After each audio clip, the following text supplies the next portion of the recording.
begin our second panel, I'm delighted to welcome Mr. Timothy Charles to Washington. Mr. Charles is President and CEO of Mercy Medical Center in Cedar Rapids, Iowa. Mr. Charles has significant health care experience. Before coming to Mercy, he was the CEO of a large community hospital in Texas.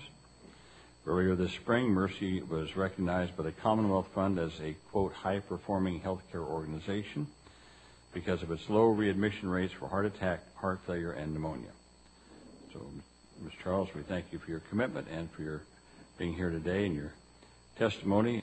And if you could sum up your testimony in several minutes, then we'll go to Dr. Mailer, and then we'll open it up for questions.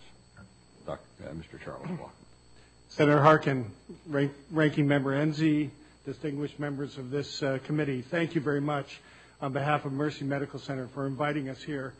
One of my intentions this morning is to provide you a greater sense of confidence that there actually is extraordinary work underway already within community and community hospitals like ours that are already having a significant impact on the quality of health care.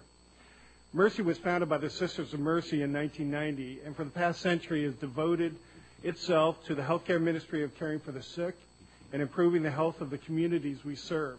And I would be remiss if I didn't say that we are as concerned about the vitality of our community as we are the health of our residents.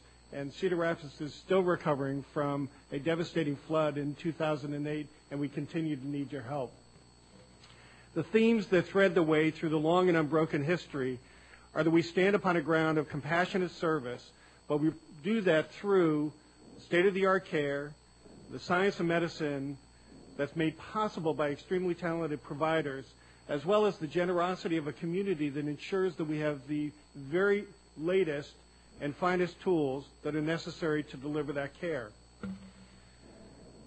Just 1 year after evacuating the hospital as a result of the flood and rebuilding it, we were invited by the Institute for Healthcare Improvement to present our path and results and to achieve its recognition by Don Berwick, along with our competing hospital and the medical community, as one of the leading providers of high-quality and cost-effective care.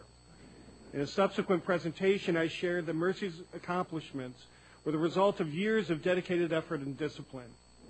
This invitation led to 2 additional meetings in Washington with colleagues from a select group of communities chosen as they might offer innovative models to an industry desperately in need of reform. The recent Commonwealth Fund case study released in March and April of this year, recognizing Mercy as being in the top 3% of all facilities with respect to low readmission rates, is further testament to the relentless commitment to quality improvement. Looking back, the pace of Mercy's commitment to quality improvement accelerated dramatically beginning in 2003 with our joining the Institute for Healthcare Improvement, Dr. Don Berwick's initiative, in devoting ourselves to improving the health of our community, the patient experience, while also reducing costs. Today, we can also look to the Partnership for Patients' intention to improve quality, safety, and affordability, and I'm pleased to inform you that Mercy Medical Center is a member. This, in no small way, our accomplishment, our community's accomplishment, has been the product of a dedicated medical institution functioning in a rather unique community where sharing knowledge and initiatives that improve quality is common. The cross-cultivation has assured that all of those best practices are distributed to both hospitals as well as to all providers and clinics. Specifically, with respect to treatment, the principle in play is to get it right the first time and to ensure that the treatment process is managed before, during,